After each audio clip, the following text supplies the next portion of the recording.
안녕하세요. 대단히 반갑습니다. 61년생 정동분 10일 도박, 술, 노가다, 그리고 마지막 여름 꼬마목수.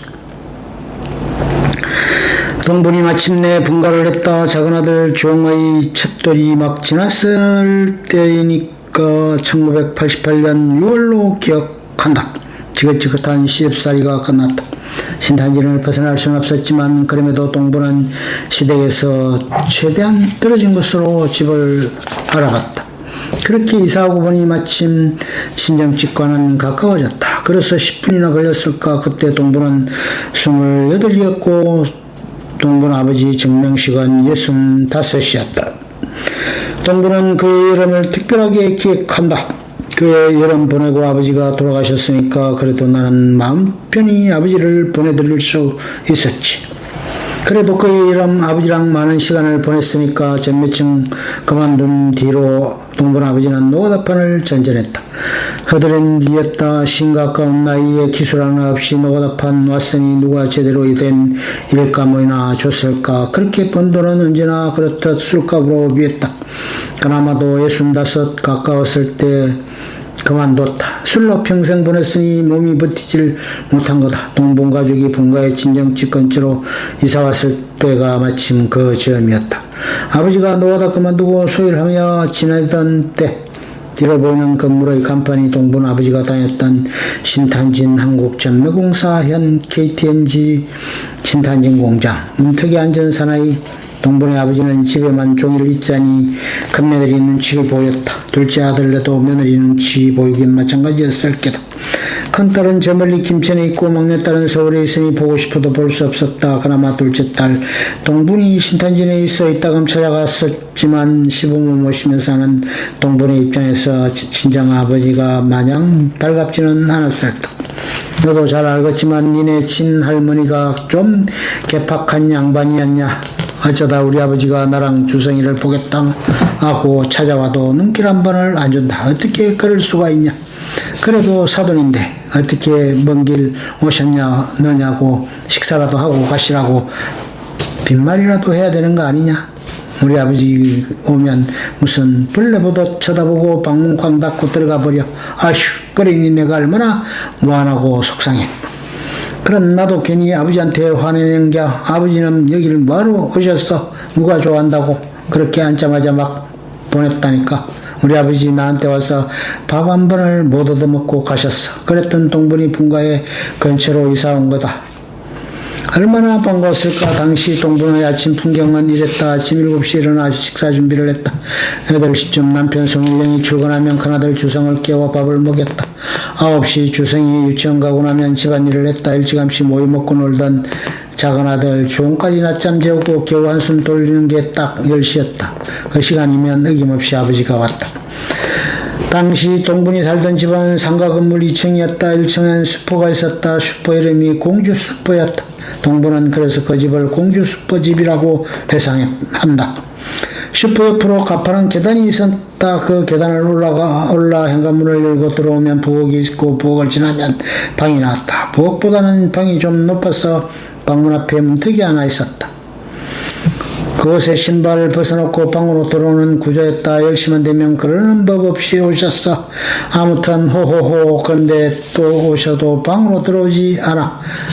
꼭 그 문턱에 걸터앉아 방으로 들어오세요 해도 안 들어와. 그러니까 편합시다. 거기 걸터앉아서 방으로 고개만 빼꼼 해가지고 주용이는 짜냐 하면서 한번 쳐다보시고 호호호. 1988년 3월 공주 슈퍼 집으로 이사가기 직전 찍은 사진. 돌도 안 된 작은아들 종을 안고 있는 동분 28살.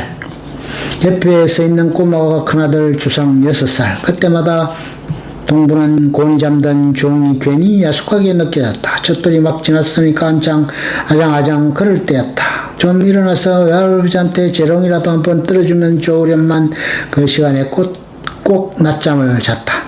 고집은 또 얼마나 센지 자는 거 깨우기라도 할라치면 세상 떠나가라 우리 깨울 수도 없었다. 그럼에도 황망한 마음에 동분이 좀 깨울까요 하면 아버지는 돌아 자는 애를 뭐하러 깨우냐 하고 말았다. 우리 아버지가 원래 말이 많은 양반이 아니었거든. 우리 집 오셔봐야 별 말씀도 없으셔. 그냥 그 문턱에 걸터 앉아서 가만히 계시는겨. 그러면 나도 토마토 하나씩 갈아서 드리고, 그때가 한창 토마토철이었으니까 그건 또 꿀떡꿀떡 잘 드셨어. 호호호, 그렇게 한 10분이나 앉아 계실까? 나 갈란다 하셔. 왜요? 좀 더 계셨다 점심 드시고 가세요 해도 수고스럽게 뭔 점심이냐 하고 휙 가셔. 그 다음 마지막 동분한 아버지 생각할 때마다 그 모습이 떠오른다. 아무 말씀 없이 문턱에 가만히 걸터앉아 계셨던 모습, 멍하니 어딘가를 바라보는 것 같은 그 모습 말이다. 그때 아버지는 어떤 생각들을 했을까? 다가오는 삶의 끝자락을 예견했던 걸까? 그래서 당신의 지난 삶을 회고하느라 그렇게 허공에 시선을 던졌던 걸까? 그렇다면 당신은 당신의 인생을 어떻게 정리했을까? 동물원으로선 모르는 일이다. 아무튼 그런 양반이었어. 우리 아버지는 딸 집에 와봐야 끝끝내 방으로 들어오지도 못하고 문턱에 걸터앉고 마는 양반. 눈에 넣어도 아프지 않을 손주, 혹시라도 깰까 얼굴 한번 쓰다듬지 못하는 양반. 딸이 차려주는 점심상 한번 못 받고 끝내 그렇게 떠나버린 양반. 그의 이런 말이야. 아버지 붙들어 앉혀서라도 점심상 한번 차려드렸어야 했는데 아버지는 돌아가시고 나니까 그게 그렇게 섭섭하더라. 딱 그 한철이었다. 그의 여름 끝자락. 아버지는 급격하게 노쇠했다. 여느 때처럼 문턱에 걸터 앉아있던 아버지가 바지 밑단 걷어 올리며 종아리를 보여준 것도 그 점이었다. 나한테 하신다는 말씀이 동분아 이거 봐라. 나 왜 이렇게 말랐냐. 자꾸 살이 빠진다 하시는겨. 그래서 봤더니 뼈밖에 없어. 그래가지고 아버지 식사 좀 잘 챙겨 드셔요. 밥을 많이 안 드시니까 자꾸 마르죠 하고 말았어. 그래봐야 아버지가 65이었으니까. 요즘 같으면 할아버지 축에도 못 끼는 나이잖아. 대수롭지 않게 생각했던 거지.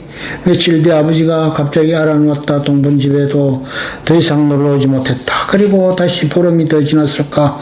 아침부터 동분의 어머니한테 전화가 왔다. 평생 그런 적 없던 양반이 밤사이 까만 똥을 지렸더라는 거다. 그리고는 아침부터 자식들을 찾기 시작하는 게 아무래도 심상치 않다고 얼른 와보라는 전화였다. 전화 받자마자 니네 형 안고 너 없고 후다닥 같이 나야 친정집에 걸어서 10분 거리였으니까 금방 간 거지. 그때 니네 큰삼촌은 멀리 지방으로 일 갔을 때였고 큰 고모는 김천에 살고 작은 이모는 서울 살 때였잖아. 가보니까 작은 삼촌만 와 있더라고. 가자마자 좀 어떠세요 하면서 아버지 손을 잡았는데 얼음장처럼 차가운 거야. 그래가지고 여기저기 만져봤더니 목 아래로는 이미 송장이었어. 딱딱하게 식어 있더라고. 얼굴이랑 정신만 말짱해. 동분이 왔냐 하면서 말씀을 하시더라고. 그래도 내가 그 순간 너무 놀랐나봐. 코피가 팍 터진 거요. 그랬더니만 아버지가 그랬지. 아이고 동분아 왜 그러냐. 코피 난다. 뒤들어가서 쑥 떠다가 얼른 먹어라. 그걸로 끝이었어. 그리고는 한두 시간 있다가 돌아가셨으니까. 동분은 그런 날씨가 참으로 좋았다고 기억한다. 추석 일주일 전이었으니까 여름과 가을 사이 어디쯤이었을 텐데 그렇게 뜨겁지 않은 햇살이 포근하게 방안을 감쌌다. 그런 가운데 정명식은 65세 일기로 숨을 거뒀다. 끝끝내 나머지 자식들을 못 받고 동분과 동분의 작은 오빠만 자리를 지켰다. 대단할 것 없는 삶이었다. 저의 자식으로 태어나 평생 술을 놓지 못했다 하여 밥벌이가 변변찮았다. 그런 까닭에 무능한 가장이라고 손가락질하는 사람도 있었다. 그럼에도 불구하고 동분은 그날 문득 그런 생각이 들더란다. 참으로 아버지다운 주먹음인 것 같다고. 평생 술을 드셨으니 몸이 성치 않았겠지. 그래서 일찍 돌아가신 걸 테고 그래도 나는 딸이니까 괜히 그런 생각이 드는 거요. 아버지가 노가다 할 때까지만 해도 언니한테 다만 얼마씩은 드렸을 거 아니요. 물론 월급 봉투를 따박따박 갖고 오는 가장은 아니었지만 말이야. 그러다가 일 그만두고 드시고 그런 생각하지 않았을까. 내가 할 수 있는 역할은 이제 다 했다는 생각. 어쩌면 여생을 짐으로 여겼을지도 모르고 그래서 삶에 대한 의지를 놓아버린 게 아닌가 싶어 한 것. 그렇지 않고선 그렇게 갑자기 돌아가시는 게 이상하지 않아요. 멀쩡하던 양반이 어느 날 갑자기 누워서 보름딱 앓다가 돌아가셨으니까 인생 전체를 뜻대로 살진 못했지만 그래도 가는 순간만큼은 당신 스스로 결정하신 게 아닐까.